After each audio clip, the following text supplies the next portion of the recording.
Bonjour les amis, j'espère que vous allez bien. Les amis, aujourd'hui on va faire un petit point sur le boxeur français poids lourd Tony Yoka qui vient de perdre son 3e combat professionnel contre le Belge Riyad Miri. Je crois que je l'ai bien prononcé.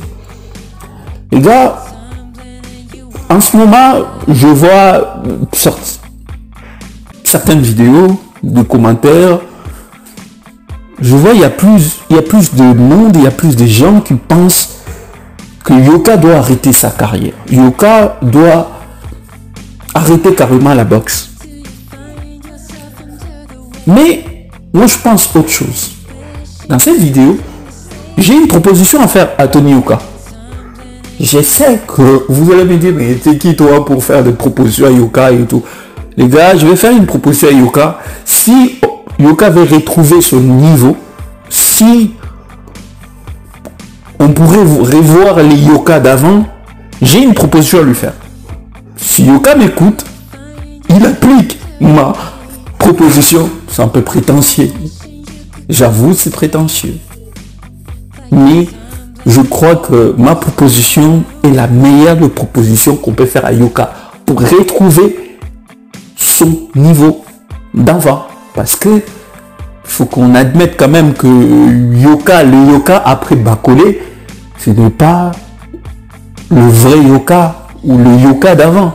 Il y a une différence avant le combat contre Bacolé.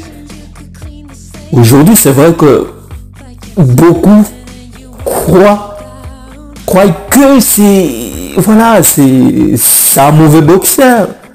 Vous avez peut-être raison de croire à ça, mais pour moi, je continue à croire que c'est un combattant ou c'est un boxeur qui a juste perdu la confiance.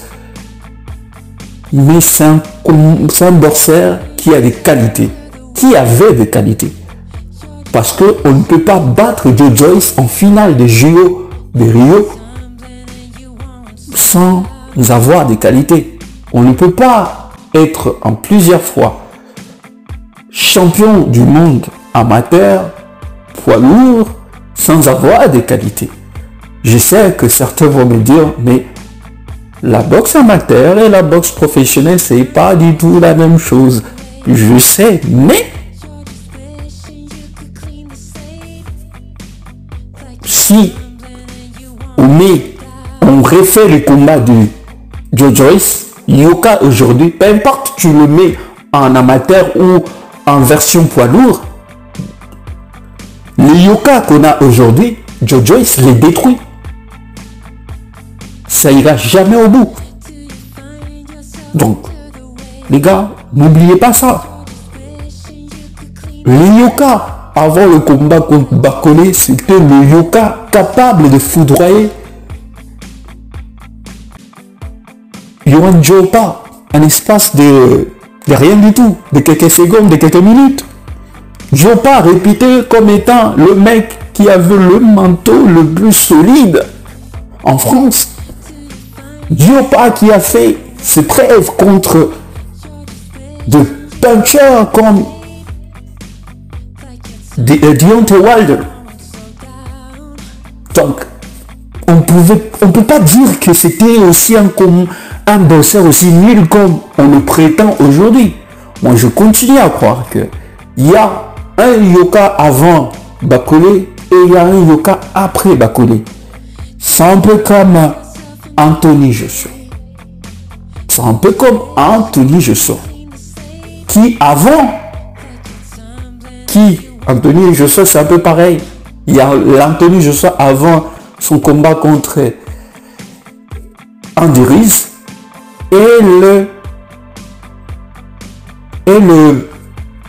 les Anthony Joshua après la défaite contre Andy Ruiz. Cette défaite l'a tellement transformé qu'aujourd'hui on a un Anthony Joshua hésitant qui n'ose même plus aller à la bagarre, qui n'ose même plus aller chercher des knockdowns, qui a tellement peur de recevoir des coups. Certains pensent que c'est après le combat de Usyk. Non, Joshua était déjà détruit par Andy Ruiz. Même le combat qu'il gagne après Andy Ruiz, Ces combats-là, c'est... Franchement, les gars, il était en gestion du début à la fin. Il n'a jamais voulu aller faire du Anthony Joshua dans ces combats-là. Il avait tellement peur de recevoir le crochet de Andy Ruiz que derrière, ça l'a transformé. On l'a vu. Après ce combat, aujourd'hui, on n'a plus le même Anthony Joshua. Et c'est le parallèle que je fais avec Tony Yoka, les gars. Et moi, j'ai une proposition à lui faire. Parce que je trouve que Yoka et Anthony Joshua, c'est des combattants ou c'est des boxeurs au mental fragile. Et j'ai une proposition pour qu'on puisse retrouver l'ancien Tony Yoka. Qu'on puisse retrouver le Yoka technicien, le Yoka artiste. Vous vous rappelez à l'époque, on est surnommé l'artiste. Il ne faut pas avoir la culture de l'instant, les gars. C'était quand même un boxeur qui avait des qualités. Et qu'il faut tout simplement comprendre que après Bacolé, Yoka a tout perdu. Le monde de Yoka s'est écoulé mais complètement. Il y a des combattants qui arrivent à rebondir. Mais Yoka apparemment, c'est ce genre de combattant qui avait tellement confiance en lui et que le jour où il perd le combat, tout s'écroule. Et là, mentalement, Yoka est tellement bas qu'aujourd'hui, quand je regarde son troisième combat, là, je vous parle même pas sa deuxième défaite contre Takam, où il était inexistant. Encore ces combats-là, franchement, Yoka, mais il n'a rien proposé. À part espérer gagner à la décision. Mais il ne pouvait pas gagner comme ça. On voyait que Yoka, à chaque fois, Riyad Miri cherchait à entrer, à endurcir le combat. On voyait un Yoka fuyant. On voyait un Yoka qui n'est plus conquérant.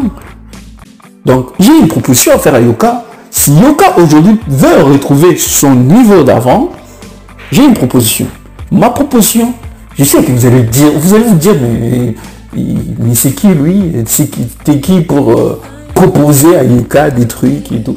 Déjà, les gars, j'ai une proposition. Écoutez ma proposition, donnez-moi un temps, écoutez-moi. Vous allez voir. Peut-être beaucoup d'entre vous vont être d'accord avec ma proposition. Pour moi, premièrement, Canal+ doit libérer Tony Yoka. Peu importe l'air close, hein, que le contrat est arrivé à la fin ou pas à la fin, il lui reste encore des combats à faire là-bas. Canal+, pour le bien de Tony Yoka, vous devez libérer Tony Yoka. Parce que, quelque part, la chute de Tony Yoka, vous êtes aussi pour quelque chose. Il faut qu'on se dise des choses. Canal+ a commis beaucoup de bourdes qui a amené la chute de Yoka. Canal a monté tellement le Yoka en débutant en professionnel, l'a tellement vendu comme étant le mec qui est déjà presque à la porte de la ceinture. On parlait déjà de la conquête. Le mec qui venait de faire son premier combat en poids lourd, déjà il parlait de la conquête. Or, quand on voit en parallèle des champions olympiques, genre des Tony Joshua, par exemple, Anthony Joshua, par exemple, il n'a pas commencé tout de suite en main event. Le mec faisait de prélims ou même dans la carte principale, mais il n'était pas en fait en combat principal. Mais ici, Yoka tout de suite a été propulsé devant la scène et que tout de suite, il y a eu des attentes au niveau du public. Il y a eu des attentes. Et le problème, c'est que derrière, il y avait des combats qui... Il y avait de l'adversité qui faisait pas trop l'adversité qui pouvait mériter un main event. Mais sauf que, voilà, c'était un champion olympique. Et les gens aussi achetaient des billets, des tickets pour Yoka. Venez pour Yoka. Mais le problème, c'est que c'était une pression. Quand vous avez un combattant comme Yoka, plus tard, on va comprendre qu'il n'a pas le mental aussi solide que ça. Ça l'a détruit. Et juste pour ça, Canal+ doit reconnaître aussi les erreurs qu'ils ont pu commettre sur la carrière de Yoka. Et chercher juste à le libérer. Le libérer pourquoi? Quelqu'un va me poser cette question. Mais pourquoi le libérer? Pour qu'il fasse quoi? Pour qu'il fasse quoi? Pour qu'il puisse partir de France. Vous allez me dire, mais il est déjà parti de France. Il ne s'entraîne plus en France. Je ne parle pas de s'entraîner, de ne pas s'entraîner en France. Je parle carrément que Yoka ne doit plus combattre en France. Yoka, si tu m'écoutes, tu ne dois plus combattre en France. Tu dois aller combattre ailleurs. Et ailleurs là-bas, l'histoire est que tu te fasses oublier, Yoka. Tu as un mental. Il faut que tu puisses l'admettre toi-même, que tu as un mental fragile.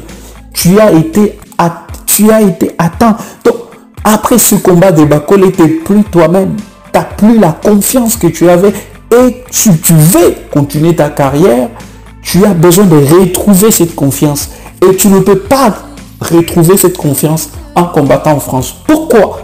Premièrement, parce que le public français te fout tellement la pression que tu ne les supportes pas. Cette pression est devenue tellement pesante que quand tu es dans le ring, on voit bien dans tes yeux, dans ton regard, on voit un vide, on voit une incapacité, on voit une impuissance, on voit un désespoir.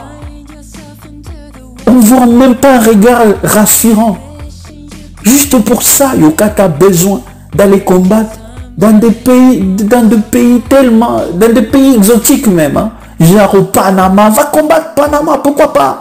Va combattre en Bolivie, pourquoi pas? Même là-bas, Yoka, tu ne dois pas combattre, tu ne dois pas être dans la carte principale, tu dois être en prélim. Il faut que tu te fasses oublier. Prends de petits combats, non pas. Déjà, il faut que tu oublies l'histoire que tu as besoin de retrouver les top 20 ou les top 10 mondiales.